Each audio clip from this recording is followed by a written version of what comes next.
केरल से एक बहुत चौंकाने वाली खबर आ रही है। नौकरियों के नाम पर एक बड़ा घोटाला। हाँ बिल्कुल, 30 से ज्यादा लोग हैं जो इसका शिकार हुए हैं और लाखों रुपए गंवा चुके हैं। और राजधानी तिरुवनंतपुरम में तो पुलिस हाई अलर्ट पर है। सुनने में आया है कि पिछले 24 घंटों में ही 5 नए केस दर्ज हुए हैं। जी, तो आज हम इसी रोजगार घोटाले की तह तक जाने की कोशिश करेंगे जो ये केरल में चल रहा है। हमारे पास जो शुरुआती जानकारी है वो तो यही इशारा कर रही है कि ये धोखेबाज सरकारी विभाग, प्राइवेट कंपनियां, यहाँ तक कि विदेश में नौकरी, सबके नाम पर लोगों को ठग रहे हैं। हाँ बिल्कुल। तो चलिए समझते हैं कि ये सब हो कैसे रहा है, कौन लोग हैं इसके पीछे, और जो लोग नौकरी ढूंढ रहे हैं उनके लिए इसके क्या मायने हैं। सबसे पहले तो ये जानना जरूरी है कि ये घोटाला कितना फैला हुआ है, मतलब इसका स्केल क्या है। हाँ, ये जरूरी है। तो देखिए, ये कोई छोटा मोटा फ्रॉड नहीं है। ये लोग बहुत ही प्रतिष्ठित माने हुए संस्थानों के नाम इस्तेमाल कर रहे हैं, जैसे पोल्यूशन कंट्रोल बोर्ड हो गया, अच्छा। भारतीय railway, Vikram Sarabhai space centre यानी वीएसएससी और इसरो तक के नाम पे नौकरियां ऑफर कर रहे हैं। अरे, इसरो और वीएसएससी, ये तो बहुत बड़े नाम हैं। हाँ, और सिर्फ देश में ही नहीं, हंगरी, दक्षिण कोरिया, ऐसी जगहों पर भी नौकरी दिलाने के झूठे वादे किए जा रहे हैं। तो इनका तरीका क्या है, मतलब कैसे फंसाते हैं ये लोगों को? तरीका देखा जाए तो काफी सीधा सा है।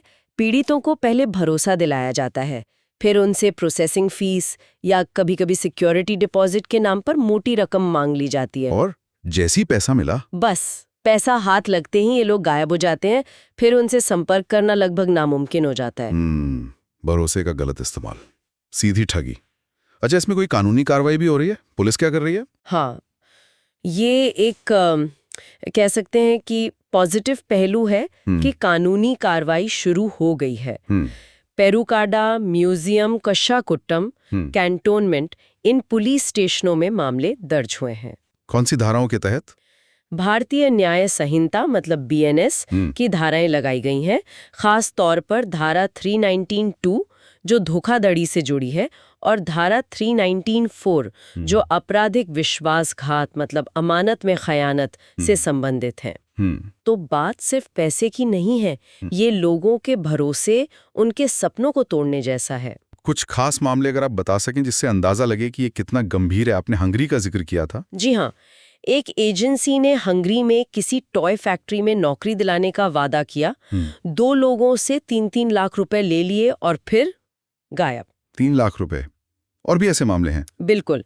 कशाकुर्तम पुलिस ने एक केस दर्ज किया है जहां एक 35 साल की महिला से पोल्यूशन कंट्रोल बोर्ड की नौकरी के नाम पर 6 लाख रुपए ठगे गए। 6 लाख रुपए, ये तो बहुत ही बड़ी रकम है। और सुनिए, एक 29 साल के युवक ने दक्षिण कोरिया में नौकरी के चक्कर में 3 लाख रुपए गंवा दिए। पूंदुरा इलाके के तो 11 लोगों को सचिवालय में क्लर्क, स्वीपर, ड्राइवर, ऐसी संविदा नौकरियों का झांसा दिया गया। अच्छा। और सबसे अजीब बात, वन विभाग की नौकरी के लिए एक नकली अधिसूचना मतलब फेक नोटिफिकेशन जाली लेटर हेड पर बनाकर व्हाट्सएप पर फैला दी गई। जाली लेटर हेड, व्हाट्सएप का इस्तेमाल, मतलब ये लोग काफी सोच समझ कर तकनीक का भी इस्तेमाल कर रहे हैं। हाँ बिल्कुल। पुलिस किसी मुख्य संदिग्ध तक पहुंच पाई है इसमें? कोई लीड? देखिए, पुलिस ने एक मुख्य संदिग्ध की पहचान तो की है।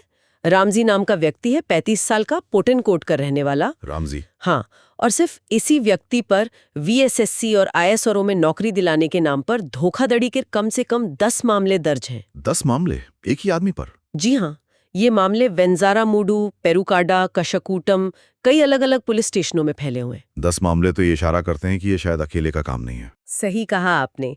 इससे लगता है कि ये कोई अकेला बंदा नहीं, बल्कि एक संगठित नेटवर्क हो सकता है। ये लोग इन बड़े और प्रतिष्ठित संस्थानों के नाम का फायदा उठा रहे हैं। शायद इसीलिए लोग आसानी से भरोसा भी कर लेते हैं। पुलिस जांच में और क्या कह रही है? उनकी तरफ से कोई सलाह? पुलिस का कहना है कि जांच तो चल रही है, लेकिन एक बात जो बार बार सामने आ रही है वो ये है कि जो पीड़ित हैं उन्होंने आंख बंद करके भरोसा कर लिया, बिना ठीक से पुष्टि किए। हाँ, ये तो एक बड़ा सवाल है कि लोग इतनी आसानी से झांसे में आ क्यों जाते हैं। शायद नौकरी की बहुत ज्यादा जरूरत और फिर इतने बड़े नामों का आकर्षण, ये वजह हो सकती है। तो पुलिस की सलाह क्या है आम लोगों के लिए, कैसे बचें इससे? पुलिस ने साफ तौर पर कहा है कि लोग बहुत सावधान रहें। कोई भी नौकरी का ऑफर आए तो उसे सीधे उस संस्थान से, उस डिपार्टमेंट से संपर्क करके वेरीफाई जरूर करें, पुष्टि करें। और पैसे देने से पहले। हाँ, किसी भी तरह का एडवांस पेमेंट, कोई प्रोसेसिंग फीस या सिक्योरिटी डिपॉजिट देने से पहले 1000 बार सोचें, और जब तक पूरी तरह संतुष्ट न हो, पुष्टि न हो जाए, तब तक बिल्कुल ना दें। तो कुल मिला के इस पूरी पड़ताल का निचोड़ क्या है? क्या समझे हम इससे? निचोड़ यही है कि नौकरी ढूंढते समय, खासकर आजकल, बहुत ज्यादा सावधानी बरतनी होगी। अगर कोई वादा बहुत ज्यादा आकर्षक लग रहा हो या कोई एडवांस पैसे मांग रहा हो, तो शक करना लाजमी है। और ये भी कि बड़े संस्थानों का नाम इस्तेमाल होना कोई गारंटी नहीं है, बल्कि जैसा आपने कहा, ये धोखेबाजों का एक हथियार बन सकता है। बिल्कुल, जानकारी रखना और चीजों को वेरीफाई करना, यानी सत्यापित करना, यही सबसे बड़ा बचाव है। हमेशा ऑफिशियल सोर्स से ही पुष्टि करें। सही कहा। और जाते जाते एक सवाल शायद श्रोताओं के मन में भी आएगा, हाँ, कि क्या सिर्फ जागरूकता फैलाना ही काफी है, या हमें अपने सिस्टम में, अपनी व्यवस्था में कुछ ऐसे बदलावों की जरूरत है जो इस तरह की धोखाधड़ी को जड़ से ही खत्म कर सकें? ये वाकई सोचने वाली बात है। व्यवस्था में क्या सुधार हो सकते हैं, ये एक बड़ा सवाल है।